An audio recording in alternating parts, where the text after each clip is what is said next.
झालं की त्यांचं झालं त्यांचं बोलणं. सावकाश सावकाश बोला बोला बोला सुवर्ण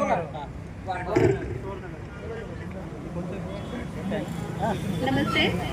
आम्ही सर्व केंद्रस्तरीय विशेष शिक्षक हे 8 ऑक्टोबर 2024च्या शासन निर्णयानुसार, परंतु हे शासन निर्णय तेव्हाच अंमलात येईल जेव्हा आम्हाला लेखी स्वरूपात आदेश मिळेल.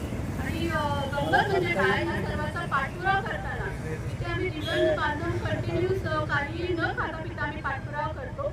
परंतु कसं आहे, आम्हाला परत असे विचारणा होते की तुम्ही इथे का येता, की तुम्ही इथे येण्यामागचं कारण काय आहे.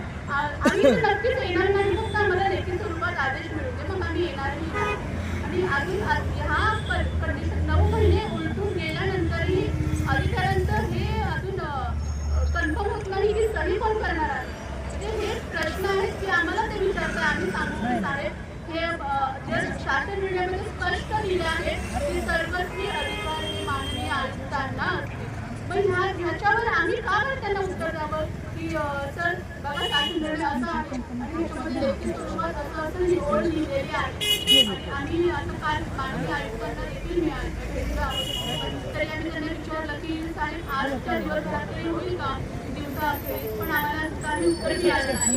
काल वटपौर्णिमेच्या निमित्ताने आम्ही त्याला साथ घातली की आम्ही आमच्या सासरहून इकडे आलेलो आहोत आणि सासरी जाताना आमच्या हातामध्ये काहीतरी किंवा आमच्या उद्याची एक गोड बातमी असावी. त्याच्यासाठी पण आम्हाला एक अशी हे करावी लागली की धन्यवादाच्या निमित्ताने आम्हाला त्यांच्या कॅबिनमध्ये आम्हाला जाण्याची संधी भेटली. नाहीतर आम्हाला तेवढीही संधी भेटली नसती. दिव्यांग बांधवच कळते, कारण की ही लढाई जी आहे त्याचा श्री गणेश आहे दिव्यांग बांधवांनी सुरुवात केलेली आहे आणि नक्कीच त्याचा श्री शेवट गोड पण दिव्यांग बांधवच करते. परंतु ह्याच माध्यमातील सर्व आपले जे केंद्रस्तरीय विशेष शिक्षक आहेत त्यांनाही माझी कळकळीची विनंती आहे, ह्या सर्वांच्या पाठबळाला त्यांनी पण आम्हाला साथ द्यावी.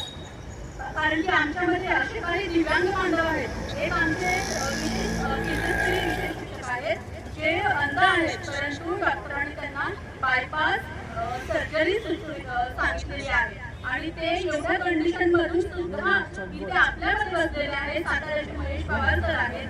परत आमचे एक भगिनी आहेत कीर्ती लिंगरवार मॅडम, त्या अंध आहेत, परंतु 1 वर्षभरापूर्वी त्यांचा ऍक्सिडेंट झालेला आहे. त्यांना उभं राहायलाही त्रास होतो.